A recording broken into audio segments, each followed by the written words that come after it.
Magical diamond sugarcane machine. Vinayakpur में विमला विनोद नाम के पति पत्नी रहते थे। वो दोनों बहुत अच्छे थे। वो दोनों गन्ने का जूस का ठेला चलाकर खुशी से जीते थे। एक दिन उनके घर उनका दूर का रिश्तेदार मुन्ना आया। क्यों विनोद, कैसे हो? क्यों माँ विमला, कैसे हो? अच्छे हो ना? सब ठीक है ना? वैसे तुम लोग गांव को आते ही नहीं। मुझे एक छोटा सा काम था, इसीलिए ये शहर आया। अगर तुम्हें तकलीफ ना हो तो थोड़े दिन तुम्हारे घर में रहकर वो काम निपटा कर जाऊंगा। क्या कहते हो?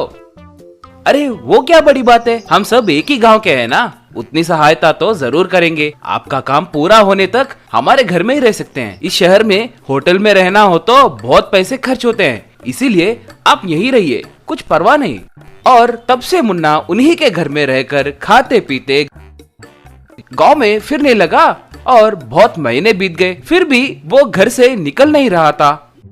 एक बार विमला को शक हुआ और अपने पति विनोद से, ओ जी, मुन्ना अपने घर को आए 5 महीने हो रहे हैं, अब तक उनका काम पूरा नहीं हुआ क्या? एक बार पूछिए तो सही। इतने दिन अगर हमारे घर में रहा तो हमें भी बहुत मुश्किल होगा ना। ये बात उसे समझ में आनी चाहिए।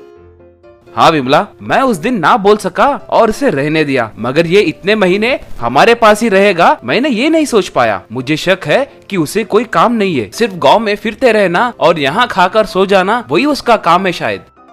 ओ जी, आजकल ये ऑर्डर भी दे रहा है, रविवार को चिकन पकाइए, नॉनवेज के बिना मैं नहीं खा सकता। आजकल आप सब्जियां बकवास बना रहे हो, यूँ मेरे बनाए सब्जियों में भी कमियां ढूंढ रहा है जी। मुझे ये सब अच्छा नहीं लग रहा है। आप ही कुछ उपाय सोचकर इसे घर से भगाओ। अच्छे से सोचकर विनोद, हाँ एक काम करेंगे विमला, वो घर आते समय मैं तुम्हें खूब पीटूंगा, तुम भी बहुत रोना। उसे देखकर वो पति पत्नी बहुत मारपीट कर रहे सोचकर चले जाएगा।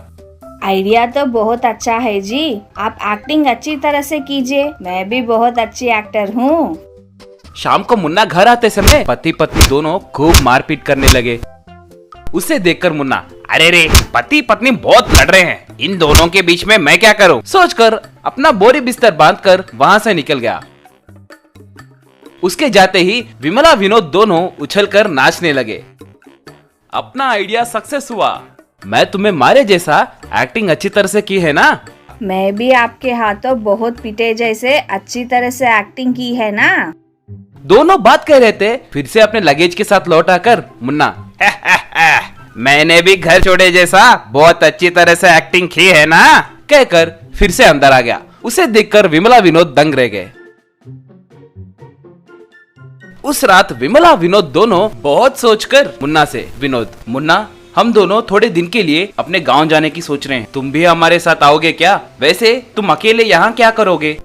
मुझे कुछ फिक्र नहीं है। आप क्या वही रहने के लिए तो नहीं जा रहे हैं ना? 2 दिन में आ जाओगे। आपके शुगरकेन बिजनेस को भी संभालना है ना, इसीलिए आप गांव जाकर आइए, मैं यही इंतजार करूंगा। कहते ही बेबस होकर दोनों गांव गए।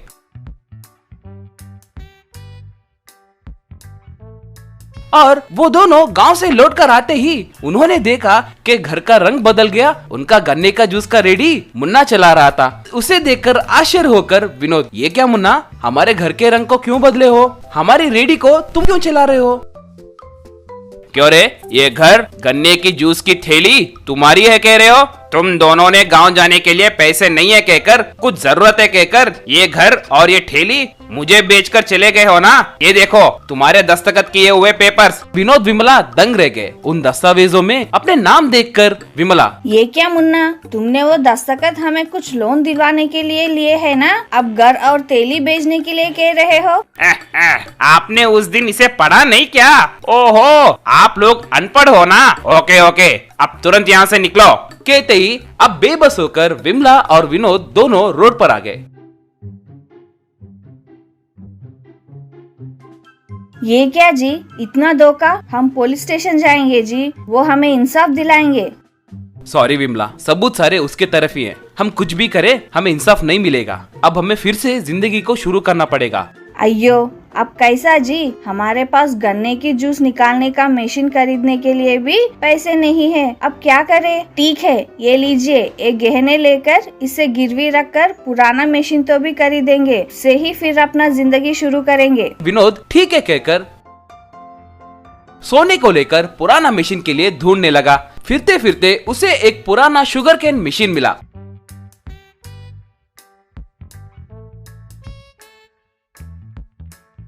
वो उसे घर ले आया। उसे देखकर विमला, ये क्या जी, ये मशीन तो बहुत पुराना दिख रहा है, इससे हम जूस निकाल पाएंगे कि नहीं? क्या करूं, हमारे पास जितने पैसे थे उससे सिर्फ यही मशीन मिलेगा। वो गन्ना लेकर आओ, देखते हैं। कहकर थोड़े गन्ने मशीन के अंदर लगाकर निचोड़ते ही उसमें से डायमंड गिरने लगे। उसे देखकर आश्चर्यचकित होकर विमला, ओ जी, इसमें से शीशे के टुकड़े गिर रहे हैं जी, इसमें कोई शीशा फंस गया है शायद। पगली कहीं की, ये शीशे के टुकड़े नहीं है, ये हीरे हैं। ये कोई magical diamond sugarcane machine जैसे लग रहा है, इससे हमारी किस्मत चमक गई है। कहकर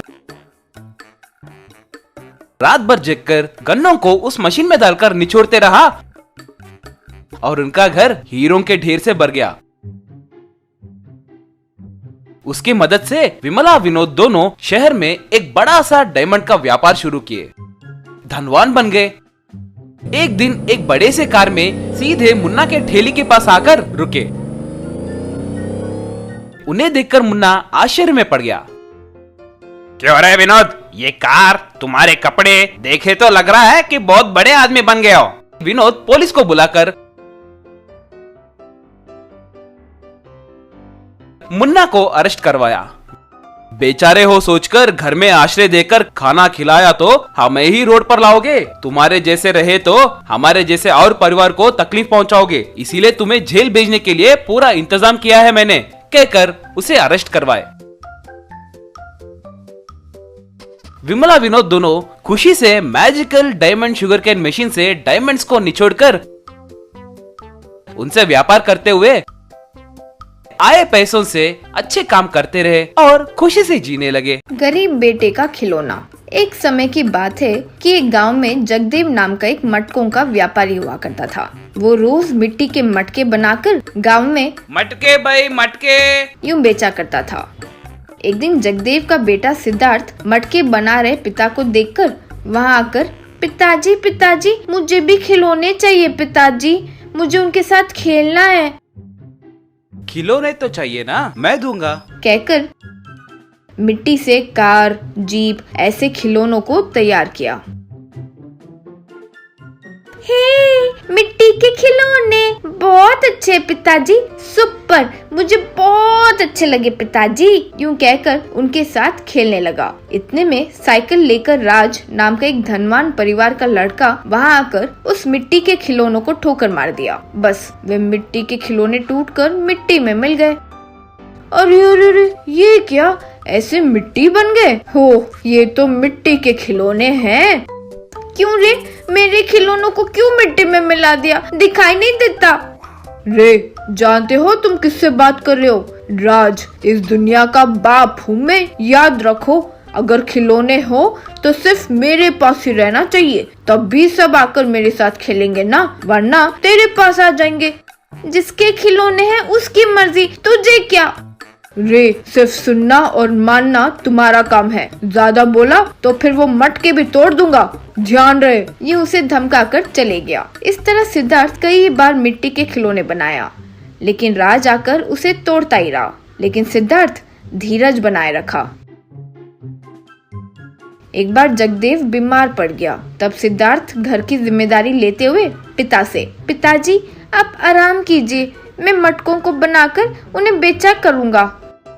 इस तरह मटके तैयार करके अगले दिन बेचने के लिए एक बंडी पर ले जा रहा था। तो इतने में राज आकर, क्यों रे, तुम्हें कितनी बार कहूँ, मिट्टी के खिलौने, मिट्टी के मटके ऐसे ना बेचो। देखो राज, मेरे पिता की तबीयत ठीक नहीं है, अगर मैं ये सब नहीं बेचूं तो हमारा घर नहीं चलेगा, प्लीज कृपया करके रास्ते से हट जाओ। क्यों रे, मुझे ही कहानियां सुनाओगे? कहकर उन मटकों को लात मारकर तोड़ दिया। सिद्धार्थ को गुस्सा आया, लेकिन वो कुछ नहीं कर सका और वहाँ से चले गया। उस रात सिद्धार्थ अच्छे से सोचकर इस राज को किसी तरह सबक सिखाना होगा, यूं सोचकर एक स्पेशल मटका बनाया। अगले दिन हमेशा की तरह मटके तोड़ने जब राज आया क्यों रे, इतनी हिम्मत? जितनी बार भी तोड़ूं वापस वापस बनाकर लाते जा रहे हो। आज तुम गए रे। देखो, जितने मटके चाहो उतने तोड़ दो, लेकिन ये वाला मटका मत तोड़ो। तो फिर सबसे पहले उसे ही तोड़ूंगा। नहीं नहीं, वो स्पेशल मटका है। उसे सर पर लगाने से इंसान को ज्ञानोदय होता है। ज्ञान जब तक नहीं आए तब तक वो मटका बाहर नहीं निकलता। आगे तुम्हारी मर्जी। क्या रे, मुझे ही कहानियां सुना रहे हो? ठीक है, उस काले मटके को सर पर मैं रखूंगा। कहकर दोनों हाथों से काले मटके को लेकर अपने सर पर रखा। क्या रे, पूरा अंधेरा है। अरे मुझे कुछ दिखाई क्यों नहीं दे रहा है? अरे ये क्या, मटका बाहर ही नहीं आ रहा है। बचाओ, ये सिद्धार्थ कहीं का मुझे कुछ कर दिया। यूं पुकारने लगा। दूर से गांव के बड़े जल्दी जल्दी आकर, क्या हुआ बेटा, क्यों ये मटका पहने हुए हो? अरे मेरी मती मारी गई थी जो पहन लिया जी। पहले ये मटका कृपया करके निकाल दीजिए, बेकार में पहन लिया। ये सिद्धार्थ कहीं का मुझे धोखा दिया। सिद्धार्थ तब गांव के बड़े से जो हुआ वो सब बताया। गांव का बड़ा अच्छे से हंसते हुए अच्छा सबक सिखाया इसे, कहकर एक लकड़ी लेकर उस मटके को मारने लगे। बहुत मारने पर भी वो मटका नहीं टूटा तो गांव का बड़ा सिद्धार्थ से, ये क्या सिद्धार्थ, इतना मारने पर भी ये नहीं टूट रहा है? ये नहीं टूटेगा सर, मैंने स्पेशल तरीके से बनाया है। इसे ज्ञान आने के बाद ही ओपन होगा। तो तुम्हें क्या लगता है, राज को ज्ञान मिल गया होगा?